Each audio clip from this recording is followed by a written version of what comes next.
Good evening YouTube family. I hope आप सब लोग ठीक हैं और अपना ध्यान रख रहे हैं और एसआईआर को सीरियसली ले रहे हैं और अपने नियर एंड डियर की हेल्प भी कर रहे हैं।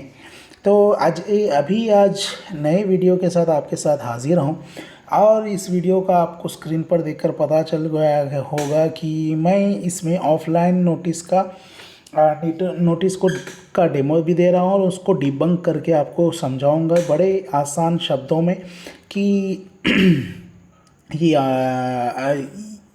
जो फिज़िकल नोटिस होती है वो क्या होती है, कहाँ आती है, कैसे पता चलेगी आपको आ गई और उसके बाद में लेने के बाद आपको करना क्या होगा। तो आपकी स्क्रीन पर दिख रहा होगा कि मैंने ये सैम्पल नोटिस ली है। ये पहली बात तो तेलुगु में ही आएगी जहाँ तक मुझे पता चला है, बट बहुत से पॉलिटिकल पार्टीज़ ने रिप्रेजेंटेशन दिया है CEO chief electoral officer of Telangana को कि वो इंग्लिश में भी दी जाए और दूसरे लैंग्वेजेस में भी दी जाए। पता नहीं, उसका तो कुछ अपडेट नहीं है, बट अभी हम फोकस करते हैं कि अभी तेलुगु वर्जन पे। तो आपको ऐसी कुछ नोटिस आएगी और आपका शुरू में ओटरू पेरू, आपको अगर आप तेलुगु आती होगी तो आप इसको समझ पाओगे। कि अगर आपको तेलुगु नहीं आती है और आपको समझ नहीं आ रहा है तो आप एक ट्रिक ये कर सकते हो कि आप ये नोटिस को फोकस कर सकते हो गूगल लेंस से। तो गूगल लेंस से आप नोटिस को क्लिक करिए, वो आपको ट्रांसलेट करके बता देगा। तो अभी हम समझते हैं तेलुगु में कि होता क्या। पहले तो आपको ये बता दूं कि नोटिस आपको मिलेगी कहाँ। पहली बात तो जो नो मैपिंग्स की नोटिस थे वो ऑलरेडी डिस्ट्रीब्यूट हो चुके हैं और उनकी हियरिंग भी कुछ 2 सितंबर से 1 सितंबर से चालू भी हो जा रही है, जहाँ तक मुझे अपडेट मिली है। और अभी जो नोटिस एनोमलीज की है, जिससे फादर का नेम है, एज गैप है, जितने भी नोटिस हमने ऑनलाइन चेक की है और उनके बारे में मैंने लास्ट प्रीवियस रीसेंट वीडियोस में भी डिस्कस ऑलरेडी कर चुका हूँ। तो मैं वो वीडियोस को ज़रूर चेक कर लेना, उसमें मैंने डिटेल से समझाया है कि आपको करना क्या है, क्या नहीं करना है। तो उस बारे में हम अभी डिस्कस ना करते हुए आगे बढ़ते हैं।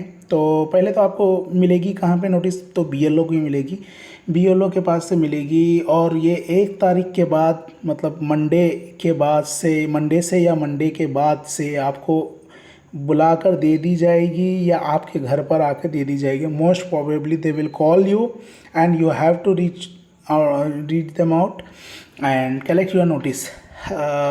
अब नोटिस मिलने के बाद आपको देखना क्या है कि आपके ये डिटेल्स देख लीजिए। ओटरू पेरू, ओटरू फोटो गुर्तिंप कार्ड नंबर, मतलब ये वोटर का नेम और एपिक नंबर, असेंबली नियोजक वर्गम संख्या, ये पूरे डिटेल्स आपके होंगे, part number, serial number, etcetera etcetera. और यहाँ पर राइट साइड में बार कोड भी होगा आपका, वो स्कैन करके आपको फ़ोटो लेके वो देंगे।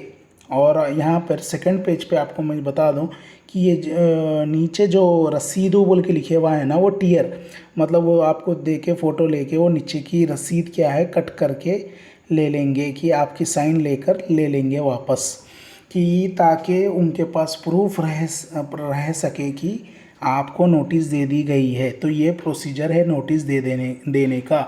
तो यहाँ पे फर्स्ट क्वेरी आ जाती है कि नोटिस क्या जिसके नाम पे आई है वही लेना चाहिए। फर्स्ट प्रायोरिटी तो वो उन्हीं को देते हैं। अगर कोई जेन्युइन रीज़न होगा तो उनके वाइफ को या उनके कोई इमीडिएट फैमिली मेम्बर को भी बुलाकर दे सकते हैं। ये हो गया नोटिस लेने के बारे में। नोटिस कहाँ से लें उसके बारे में अभी फोकस कर देते हैं कि नोटिस में होगा क्या।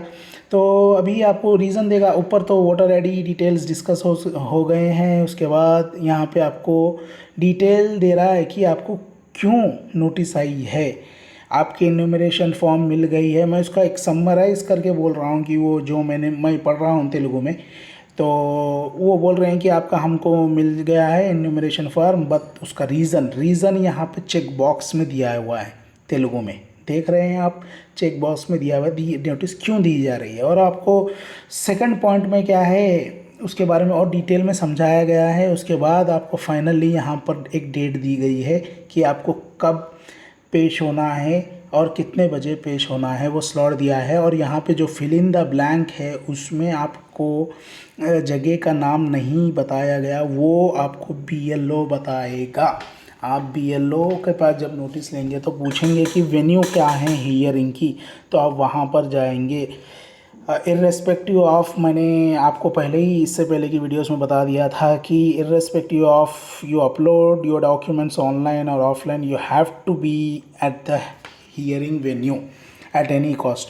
तो ये आपको बता दिया गया है। फिर उसके बाद थर्ड पॉइंट में आपको बस बताई गई है कि आपको कोई प्रॉब्लम हो रही है तो आप पीएलओ, कंसर्न्ड बीएलओ को आप रीच आउट कर सकते हो। यहाँ पे बीएलओ का आपको नेम देगा, जो मैंने पिंक में इसको मिटा दिया है वो प्राइवेसी इश्यूज़ के लिए, वो बीएलओ का नाम होगा और आपका नंबर भी होगा। ये आपका ईआरओ का सिग्नेचर है, ईआरओ है, यही ईआरओ के पास मोस्ट प्रोबेबली आपकी हियरिंग होगी, यही आपकी हियरिंग सुनेगा।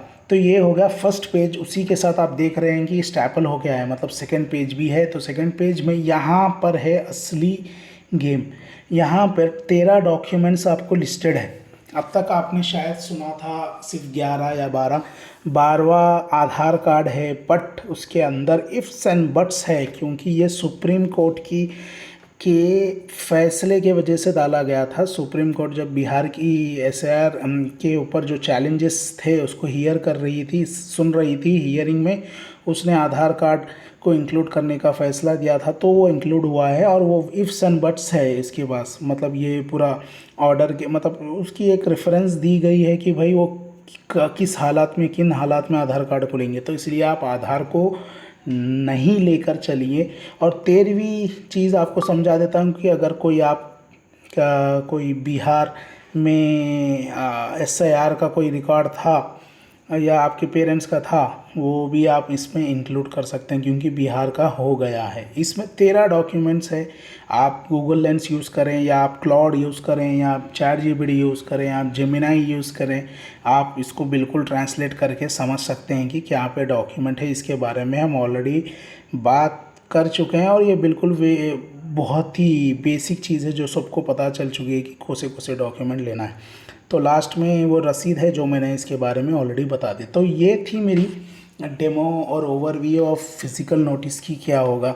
अभी आगे फिज़िकल नोटिस को लेकर करना क्या होगा, आप अच्छे से पढ़िए, उसके बाद इसका जवाब देना होगा। जवाब आप ऑनलाइन अपलोड करके दे सकते हैं। रीज़न को अच्छे से समझिए, उसके बाद आप उस रीज़न को फॉल्स प्रूव करने के लिए अपने डॉक्यूमेंट्स दीजिए। मतलब रीज़न है कि आपके फादर का फॉर एग्जांपल मैच नहीं हो रहा है, तो आप उसको कैसे गलत प्रूव करेंगे या उसको मतलब कैसे सॉल्व करेंगे। आपका फादर, मतलब आपका एसएससी दे देंगे तो आपका फादर का नाम भी होगा। ऐसे ही लॉजिकली आप अपने डॉक्यूमेंट्स को बना कर रखिए और ऑनलाइन भी अपलोड कर लीजिए, अगर आप श्योर है 100% कि आप ऑनलाइन सही अपलोड कर रहे हैं। वरना वो मैंडेटरी नहीं है ऑनलाइन प्रोसीजर। और ऑफलाइन आप बीएलओ के पास भी जाकर आप आपके डॉक्यूमेंट्स अपलोड करवा सकते हैं, या आपका तीसरा सीधे आप हियरिंग में जाकर अपनी ओरिजिनल डॉक्यूमेंट्स को पेश कर सकते हैं। ये 3 रास्ते आपके पास है। मेरी सजेशन ये है, पर्सनली मैं तो अपलोड करूँगा ऑनलाइन, उसके बाद मैं हियरिंग में भी ओरिजिनल डॉक्यूमेंट्स ले जाऊँगा। तो ये था मेरा आज का वीडियो, जो practical representation of physical notice था। तो अभी आपको कोई क्वेरीज़ है तो कमेंट बॉक्स आपके लिए खुला है, और प्लीज़ काइंडली लाइक कर दीजिएगा और अपने इस वीडियो को अपने नियर एंड डियर के साथ शेयर कर दीजिएगा अगले वीडियो के लिए। तब तक के लिए बाय बाय एंड जय हिंद।